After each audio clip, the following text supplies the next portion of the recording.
Hello CSK IPL 2.0 Tamil fans. இந்த வாரம் நம்ம வீடியோ பார்க்க போகிறது சிஎஸ்கே vs ஆர்சிபியோட ப்ரிவ்யூ பார்க்க போகிறோம்.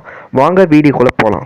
சிஎஸ்கே பிளேயிங் 11 பார்க்க போகிறத ஃபஸ்ட்டு பிளேயர் வந்து ரச்சின் ரவீந்திரா, செகண்ட் ராகுல் திரிபாட்டியா, ருத்ராஜ் கெய்க்வாட், தூபே, ஊடாக்கு பதிலாக அச்சுல் கம்போஜ் வரதுக்கு வாய்ப்பு இருக்குது. சாம் கரனுக்கு பதிலாக கான்வே வருவார் ஓப்பனிங்கில்.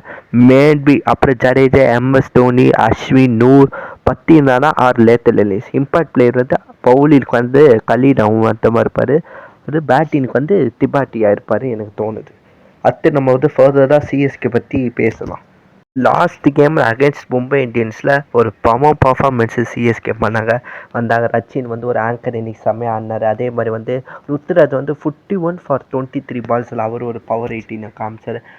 ஆனால் செம்ம ஒரு பர்ஃபார்மன்ஸு. நூர் அஹ்மத் வந்து ஒரு 4 விக்கெட் எடுத்துருக்காரு. அதே மாதிரி வந்து தலை ஒரு ஸ்டெம்பின் பண்ணாருங்க. அந்த ஸ்டெம்பினை மறக்க முடியும். ஒரு செம்ம ஸ்டெம்பின் சூரியகுமாரி, அது செம்மையாக இருந்துச்சு. சிஎஸ்கே மிடில் ஆர்டர் வந்து பயங்கரமாக ஓட்டையாக இருக்குங்க. ராகுல் திரிபாட்டி எதுக்கு ஓப்பனிங் அனுப்புகிறாங்க? அவர் மிடில் ஆர்டர்லேயே ஆடி இருக்கலாம் அப்படி சொல்கிறாங்க.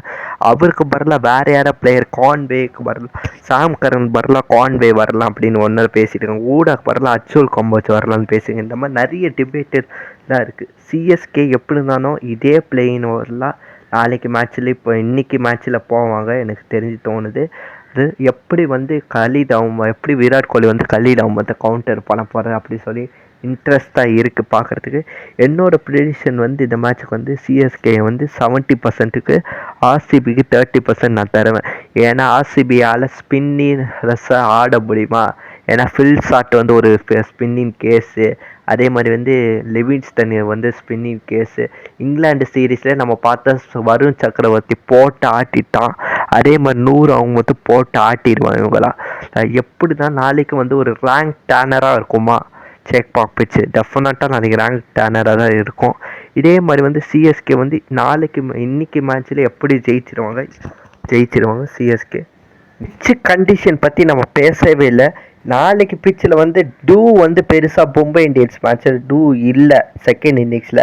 எனக்கு தெரிஞ்சு நாளைக்கு ஒரு டர்னிங் பிச்சு தான் செக் பார்க்கலாம். தான் லோ ஸ்கோரிங் என்கவுண்டர் வந்து நாளைக்கு பார்க்கலாம் அப்படி எனக்கு தோணுது. அதே மாதிரி வந்து நாளைக்கு எப்படி பிச் வந்து டேர்ன் ஆகும். நூறு அஹ்மத் வந்து பாலை திருப்பி நல்லா ஒரு விக்கெட் எடுப்பார் அப்படி எனக்கு தோணுது. வாட்ச் அவுட் பிளேயர் வந்து நாளைக்கு பார்த்தீங்கன்னா ருத்ராஜ் கெய்க்வாட் அண்ட் நூர் அஹ்மத். அப்புறம் வந்து மூணாவது ஆப்ஷன் வந்து Khaleel Ahmed watch out player. இந்த 3 பிளேயரும் செம்மையாக நாளைக்கு பண்ணுவாங்க அப்படின்னு எனக்கு தோணுது.